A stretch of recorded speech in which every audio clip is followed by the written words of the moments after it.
السلام عليكم ورحمة الله وبركاته يا جميع مستمعين ومحبين. علشان محدش مهتم رجع لكم بالسيزن 3 ونقدر نقول دلوقتي يا جماعة مبسوطة جدا انه ده الموسم الثالث من البودكاست. بس كان نفسي بصراحة بداية البودكاست الموسم الثالث تكون مع نهاية الحرب، بس ستيل الحرب شغالة. فأحب أفكركم كلكم إنه في ناس على مسافات صغيرة منكم بتموت، فأبسط شيء ممكن تقدموه وأتمنى السلام لكل بقاع الأرض مع رضا الكلب. هلو يا شباب، هلو يا جماعة، وحشني والله.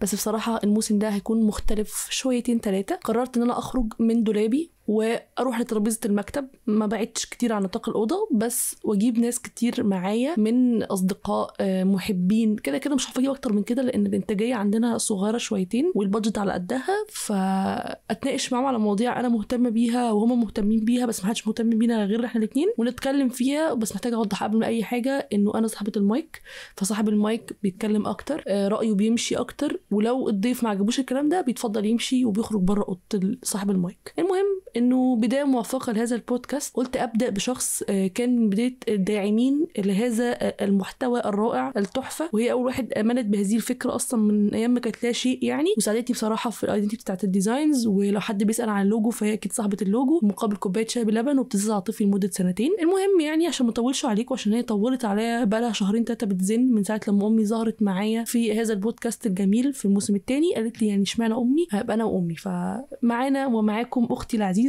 واتمنى من اختي العزيزه ما تذكرش اي حاجه من هويتي او هويتي عشان ما تبوظش سيم البودكاست. اهلا بيكي. اهلا. هلو. تحبي توضحي اي حاجه عنك؟ بتشتغلي ايه؟ بتعملي ايه؟ ما احبش اقول اي حاجه لاي حد، مش مشكله. في حاجه في الموضوع. انا حد كويس عامه. ماشي.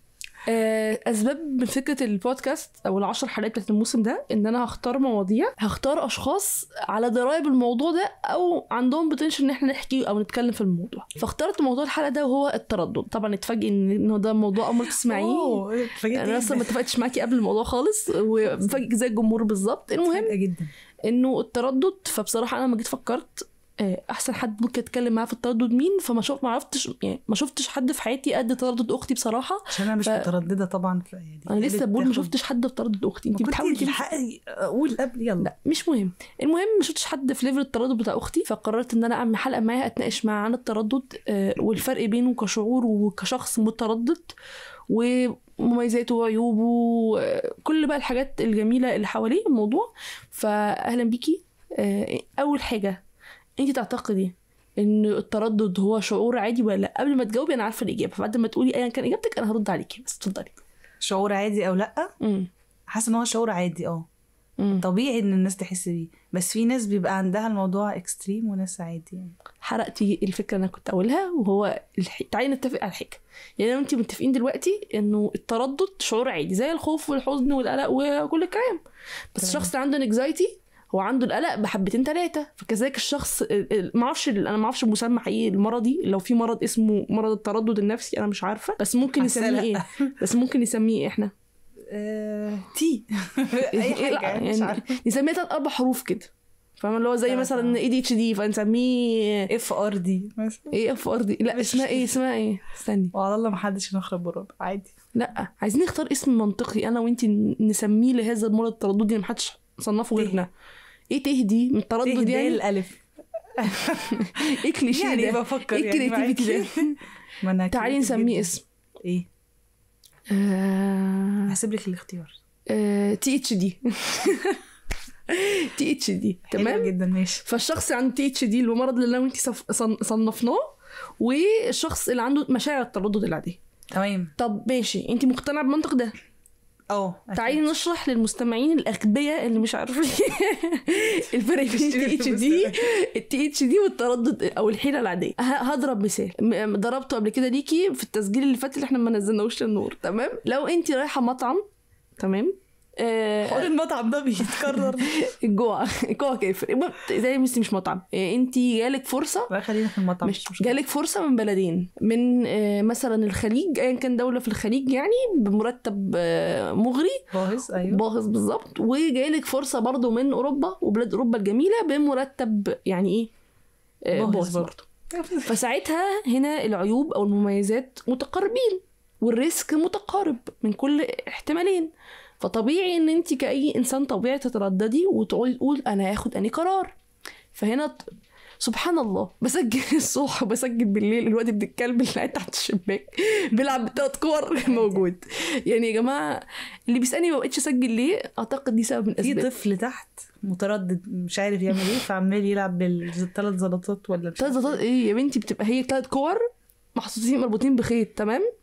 فهو بيمسك الخيط كده فالثلاث كور يخبطوا في بعض. ما اعرفش مين السادي اللي عمل اللعبه دي. الدكتور النفسي لما بيبقى لا لا بتبقى شبهها بقى زي البندول دي، بس بيبقى 3 في بعض، هو بيقعد يضربوا في بعض كده عشان يقعدوا يعملوا اصوات المستفزه دي. فاتمنى يطلع فنان، بس لو حد اكتشف. لا ده يطلع مريض نفسي، مش هيطلع فنان غير مريض نفسي، الاثنين مع بعض.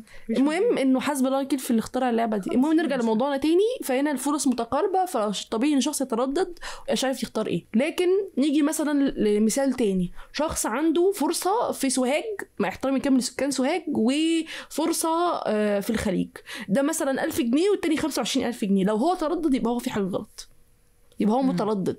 هو كشخص متردد بطبعه، مش التردد بيجي وقت الاحتياج للتردد نفسه. يعني في فرق ان يكون انا بخاف وقت ما يكون في موقف يستحق الخوف، فرق ان انا بخاف طول الوقت. فكذلك التردد. فتعالي نقول ان التي اتش دي ده هو الشخص اللي بيتردد طول الوقت، عنده التردد كده بيلت ان موجود معاه في كل حاجه، مش محتاج يستحضره في موقف مستحق ده. فانتي بالنسبه لك التردد ممكن تشوفيه، يعني اللي هو تي اتش دي ده او التردد كان شخص هيبقى شكله عامل ازاي بجد؟ لو انت تخيلتي كده الشخصيه زي انسايد اوت كده، اللي هو كل شخص واحد بيطلع ليه محترمه كامل للصلع ماشي، والنضاره محترمه طبعا. وايه كمان تلاقيه من كتر التفكير شعره وقع دي كده. انت كده بتنمري اكتر الصلع، فاسكتي احسن. بحاول الاقي مبرر. ده سبب الصلع على راسي. المهم يعني اصلع وبنضاره. ايه تاني شكله عامل ازاي؟ وانت اخترتي ان هو يكون راجل مش ست مثلا، يعني انت ليه جستيه في راجل؟ يمكن عشان الراجل اللي جايه متردده مثلا. لا بس بحس الفكر يعني ما اعرفش جه في بالك كده. لا جه في تخيلي ممكن يبقى ست احلى، عشان حاسه التردد ده حاجه بناتي ما اعرفش ايه يعني ما اعرفش ايه القرف اللي بتقوليه ده؟ ايه الذكوره اللي انت بتقوليها دي؟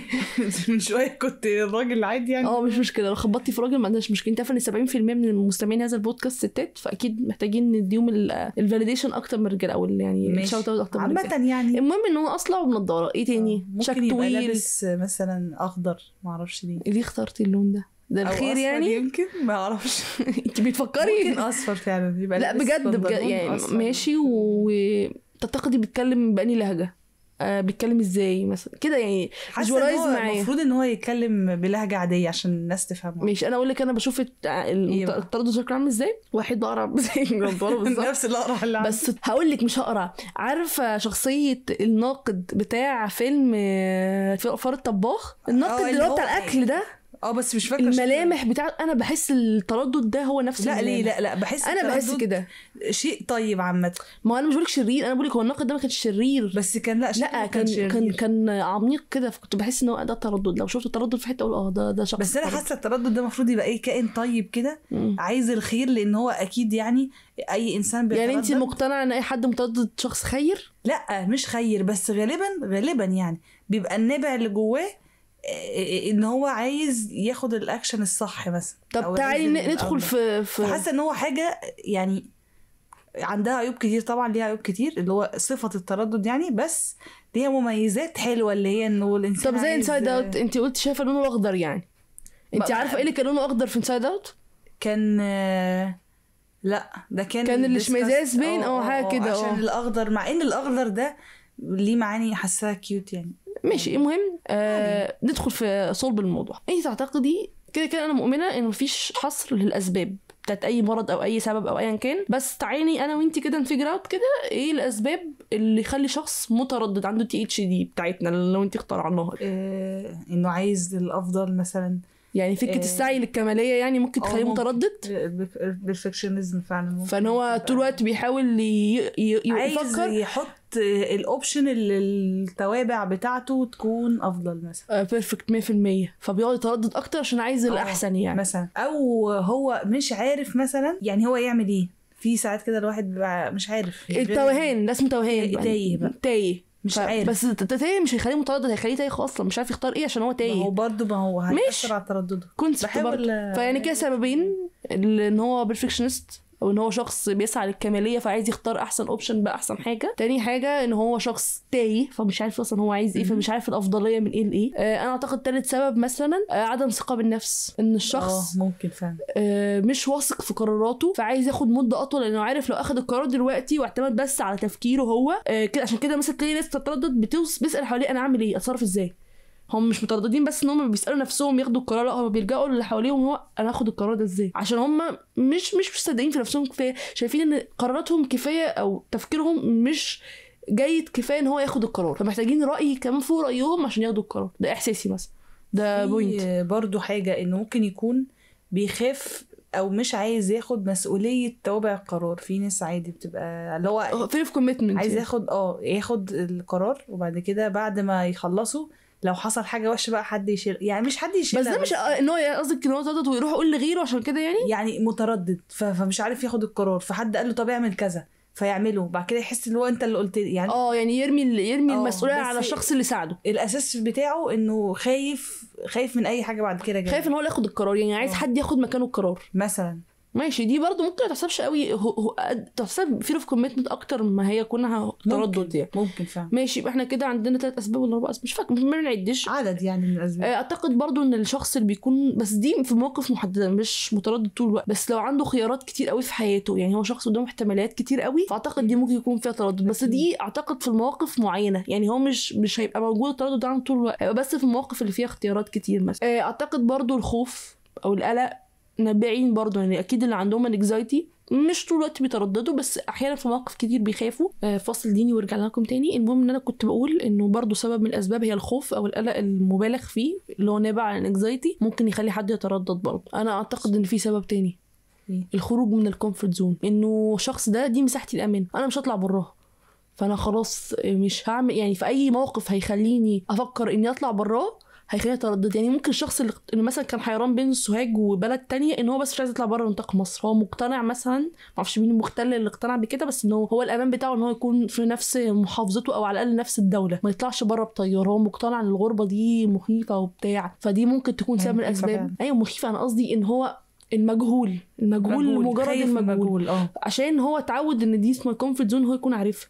عشان كده مثلا ناس كتير قوي ممكن يكملوا في علاقات توكسيك وعلاقات سيئه وحياه بنت كلب، بس لمجرد ان هم خايفين انه لو سابوهم هيعملوا ايه. يعني ممكن تبقى واحده جوزها بيرنها علقه الصبح وبالليل وسامم بدنها وعامل فيها كل الحاجات اللي المجلس القومي للمراه بيرفضه، وهي مش عايزه تخسره او مش عايزه تسيبه مثلا، او عندها فرصه انها تسيبه مش عايزه تسيبه، فلما يتقال لها ليه؟ عشان ده اللي احنا عارفينه، ده الشخص اللي هي عارفاه خلاص، هي مثلا اتولدت او اتجوزت او راح يتجوزه وده قعدت معاه عمره، فخلاص بقى انا هكمل في اللي انا فيه ده. فده اللي انا بتكلم فيه، انه الكومفورت زون او ان ده الكومفورت زون بتاعها، فهي مش هتطلع براه، في اي موقف هيكون بيروح لها فكره انها تخرج براه تتردد.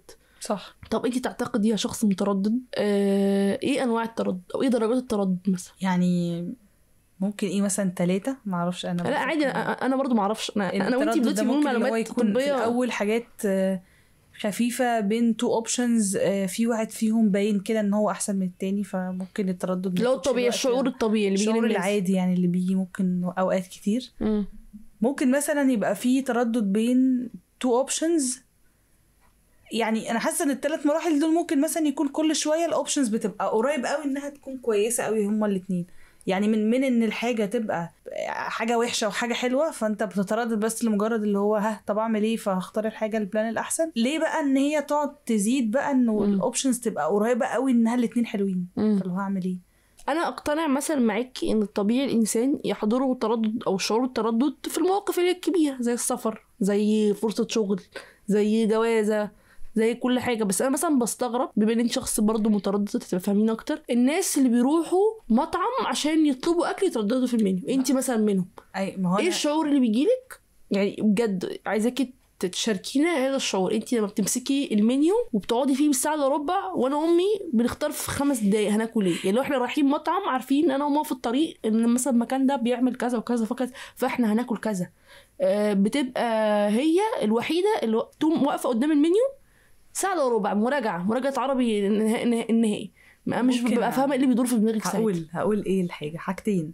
اول حاجه ساعات، او انا يعني كشخص متردد، يعني التردد بالنسبه لي مش فكره اللي هو موقف كبير فمفروض اتردد فيه او ابقى مقلقه، لا عادي، هو اي موقف عادي بيجي بيبقى فيه اوبشنز من اول اوبشن ان انا هاكل اصلا ولا مش هاكل، وبعد كده اوبشن هاكل فين، بعد كده اوبشن هاكل ايه، كل ده بيتحط تحت اوبشنز كتير فبقى عايزه اختار الافضل، او ابقى حاسه ان انا ايه جبت ده، وفي الاخر ممكن اجيب نفس الاكل اللي انا جبته مليون الف مره عادي جدا، لان انا في حياتي عامه كنت بختار اللي هو الحاجه اللي هي الاسلم. يعني انا مثلا اكلت ديش معينه هو ده اللي هقعد اطلبه 700 الف مره عادي، جه بقى ناس قالوا لي ايه ما تغيري او كده، في فتره في حياتي كده اعتقد حد قال لي اللي هو ان انا هختار نفس الحاجه يعني، بس كان بيقولها بشكل لوم كده يعني، كان اللي هو ايه ازاي يعني تختاري السيف يعني ما اعرفش ليه، انا فاكره الموضوع ده لا مش انتي، اعتقد حد تاني، بس قالها بشكل ما عجبنيش، حسيت انها حاجه مش حلوه، وانا يعني بما اني يعني شفت عين، عايزه اقول ايه، شفت نفسي فبشوف نفسي ساعات في عين الناس، موقف من بره يعني. يعني ببقى حاسه اللي هو ايه حد قال لي حاجه فاكيد هو عنده لوجيك معينه انا ما اعرفهاش واكيد هو صح، فقررت ان انا اجرب، لدرجه ان انا اول مره اجرب يعني رحت اجيب ايس كريم، جبت ايس كريم بطعم سيء جدا عشان لازم ابقى مختلفه واجرب. جربت ايس كريم طعم ايه؟ طعم الليمون باين كان منعش قوي، بس حس هو صيف يعني ما ينفعش ان هو العادي، عصير مش ايس كريم، مش عصير، بس كنت جايبه مثلا في توقيت عادي جدا مش مميز ولا اي حاجه، وهو كان محتاج ايه عارف بحر مثلا، محتاج مود معين، كيف حسيت انه ايه اللي اختار الزفت ده اول اختار اخترته اول مره تردد، ساعتها فعلا ما ترددتش اللي هو ايه انا هبقى مختلف. طب عشان كده انت يمكن عواقب هذا الفعل رجعتي للتردد تاني اللي هو ايوه هو بقى بعد كده بقى فعلا لان دايما ببقى عايزه اشتري حاجات، بقول ايه عادي ببقى في وقت عايزه اشتري اكل مثلا فخليني في السيف سايد، فجاه ولا اجيب مع بيتزا مش عارفه ايه، ولا اجيب المحل اللي انا عمري ما شفته في حياتي هجيب منه النهارده، او ارجع بقى اجيب اكتر حاجه تقليديه. انا بقول مثلا يعني اكستريملي يا كده ما ينفعش اجيب حاجه في النص، بدل مثلا ما اجيب من نفس المحل الكويس اللي انا بجيب منه حاجات مختلفه، لا انا قرر ان انا اللي بيبدا كبير بيفضل كبير، اللي هو انا هبدا اجيب من كذا اللي هو اجمد حد انا ما اعرفش هشدق منه ما سمعتش عنه ريفيو يعني، فبحس ان يعني التردد ده ممكن يجي من الانسان عايز ان هو زي مثلا انا عايز اللي هو اخد اكشن فجاه، فانت بين صراع هل تبقي تقليديه زي ما انت ولا أيوة. يعني تعملي حاجه مختلفه عشان ما تسمكيش بتعملي حاجات تقليديه. فانا بحس ان اوقات كتير قوي ترددي بيبقى في النقطه دي اللي هو الاكل وكاشن كده يعني الاولد بيرسون والانسان بقى الجديد واللي بيجرب والمش كده يعني. اعتقد ده سبب بيخليكي قاعده ساعه الا ربع قدام المنيو وانا امي جعانين مستنيين تطلبي بيتزا طعمها مش حلو مثلا عشان اختياراتها الغريبه. المهم انه ده سبب من الاسباب. بس انا اقول لك على حاجه، انت بتعملي حاجه مثلا انا بشوفها مهما كان، يعني انا اوريدي التردد دايما بيتقال ان هو حاجه بتاخر حياه الواحد، يعني هو مثلا القرار اللي كانت ممكن تاخديه في 5 دقايق اخدتيه في يوم عشان انت ترددك خلاكي كده. في ناس بتشوف ان التردد ده حاجه كويسه، بس انت مثلا في نقطه كويسه بتعمليها ان التردد بتاعك بينتهي عند اتخاذ القرار. كده كده تندمي، كده تندمي، انا عارفه. لا مش بندم طبعا كذابه بالضحكه المتخلفه الفيك اللي انت عملتيها دي. فدي حاجه مثلا في ناس بعد ما بياخدوا القرار بيقعدوا يروحوا ويجوا بعده، يعني بيقعدوا يترددوا بعده. مثال بسيط، انت قعدتي ساعه ورا قدام المنيو طلبتي شيء، جاء الشيء ده عجبك ما عجبكيش، ولا ما عجبكيش تقعدي تتذمري وتقولي ليه ومندمي وببقى حاسه ان انا عايزه اروح اقول للراجل تعالى وايه اللي انت عملته ده وازاي غيرت يعني حياتي وحشه جدا بالظبط. بس في ناس اطلب الاوردر تقعد 5 دقايق ولا اطلب ده، طب استنى بس ينفع اغير اوردر تاني، استنى 5 دقايق تغير اوردر، يعني يتصرف تصرف غير لائق بالظبط وهيبقى حقه عامه. فاللي هو تعالى روح تعالى كده، فاللي هو خلاص لما تكرري يعني خدي قرارك، تحملي عواقب الامور. انت بعض الشيء ما بتتحملش عواقب الامور قوي، بس خلاص انت تقتنعي انه خلاص ده الوقت عدى قوي ان انا افضل معطله وقتي كده. فانت عندك نوع من الادراك ان التردد بيعطل وقتك. في ناس ما بتدركش ان التردد بياخد مده طويله من حياتها مثلا. أيوة صح. عشان كده مثلا التردد هو مش شعور حلو قوي، يعني مش شعور ليه مميزات كتير، بالعكس هو ليه عيوب اكتر، عشان هو مثلا بياخد من وقتك، من شخصيتك، من طاقتك، من مجهودك، لان سبيشلي التردد في مواقف ما تستحقش هو متعب. صح. يعني انا متخيله واحد متردد في موقف يستحق، بس انا بشوف مثلا التردد عامه في المواقف السهله بيكون هو عيوبه اكتر من مميزاته. بعد كده قلت طب ممكن يكون له مميزات وانا مش عارفه، استعنت بالذكاء الاصطناعي وسالته ما هو مميزات التردد مثلا. فجيني ببعض الحاجات بيقول لك مثلا الشخص المتردد ده بيكون ذكي كفايه لانه شغل دماغه كتير بجد وكون معلومات كتير عن قرارات معينه، فهو عنده الكم من المعلومات اللي يخليه مثقف وذكي. انا برضو احب اقول حاجه عن النقطه دي، فعلا حقيقي في الشغل عامه، يعني في اي حد في اي شغل، يعني اكيد لو ليدر مثلا او حد في مهمه مسؤول عن ناس كتير او منصب معين لازم ما ينفعش يبقى متردد يعني. بس ممكن لو مع نفسه هو بيقعد يتردد على اساس ان هو يلاقي ايه الاحسن وكده يعني، نفس اللي انت بتقولي عليه فعلا، هو الاوبشنز الكتير ويدور على الحلول الكتير، يعني يبقى مثقف كفايه يعني مثلا هو يبقى عارف ان مثلا توبع الموضوع ده ممكن يبقى ده او ده او ده, أو ده فبحس ممكن ده يبقى فعلا يبقى ملم من الموضوع يعني ده يعني عشان كده في ناس مثلا بتشوف ان القلق او الانكزايتي حاجه كويسه لمجرد ان الانكزايتي شويه بيحط بلانز طويله المدى يعني مثلا الشخص الطبيعي اللي بياخد ما عندوش قلق المتزايد ده بيفكر مثلا بقدر معين عواقب الامور. الشخص اللي عنده الانكزايتي بيفكر على المدى البعيد لمده 20 سنه قدام مثلا. ففي ناس بتشوف ان دي ميزه ان هو بيفكر كتير. طبعا انا مش شايفه انها ميزه بس يعني بس هي فعلا صح يعني تحتسب ميزه ان شخص بيبلان وبيحط بلانز بتاعته للمستقبل. عشان كده معظم الناس اللي بتبقى عندها بلانز او بتحب تخطط ما بياخدوش قرارات بسرعه قوي. في ميزه تانية، الميزه التانية ان هو بيكون يعني قراراته لما بتتاخد بتكون كويسه. انا مش مقتنعه بهذا الميزه بصراحه، لانه احيانا في ناس تردد وبعد التردد برضه بيختاروا القرار مش صحيح. يعني مش دايما القرارات اللي بتبقى مبنيه على التردد الطويل بتكون نتائجها كويسه، لان هي ملهاش علاقه بدي. انا حاسه ان دي مش دي زي الناس اللي بيفكروا تفكير زائد. حتى الناس اللي بيفكروا تفكير زائد ممكن يعملوا قرارات غلط اكيد يعني. بس ماشي. عيوبه بقى عيوبه ايه؟ عيوبه مثلا زي ما انا قلت زي مثلا قلت ان هو بياخد وقت. بالنسبه لي هو عيب واحد يتلخص فيه كل شيء، ان هو بيسحب من طاقتك، بيسحب بقى من وقتك، من مجهودك البدني، من مجهودك الذهني، من وقتك ايا كان. بيسرق ايه؟ بس هو حرامي بالنسبه لي، هو بيسرق كل ما هو معاكي يعني. بس هو بالنسبه لي مثلا ده عيبه الشخصي، بمعنى انا عيبي ان انا متردده فانا اخدت من وقتي انا. لكن احيانا التردد ده بيكون مزعج ومؤذي للي حواليكي. زي مثلا ما انت بتقولي ان الشخص يكون متردد بس جواه، يعني التردد ده يسري في دماغه هو ما طلعهوش بره. لكن احيانا في اشخاص مترددين بشكل يخليكي انت تترددي وتوتري جنبه. صح. يعني هو بيتردد في كل حاجه، فمحتاج طول الوقت حد يكون جنبه عشان يقول له اعمل كذا ما تعملش كذا. دي مش حاجه وحشه اكيد ان الناس تكون بتساعد بعضها، بس مش طبيعي ان الانسان يكون موجود فقط حواليك عشان يجاوبك على ترددك او على موقف ترددك اللي هو تختار ايه يعني. لانه انا مش مجبره اني اخد لحد قرارات. انا اصلا مش عارفه اخد لنفسي قرارات، اروح اخد حد قرارات غير دي. مثلا ممكن شخص يكون متردد فمؤذي في تردد. كاتبي نص رجاله مصر مثلا. يعني انا متفاهمه ان الراجل المصري ممكن متردد ان هو ياخد خطوه زي الجواز، لان الجواز مثلا ليه كومات من كتيره، ليه حاجات كتيره مقرفه مزعجه. متخيله ان الراجل اكيد ببص هيبقى عنده شايل العناء الكامل ان هو لو اخد قرار زي ده كده هيعاني. أيوه. وستيل حتى الست المصريه لما هتتجوز برضه هتفكر ان الشخص ده اللي هيكون معاها طول الوقت.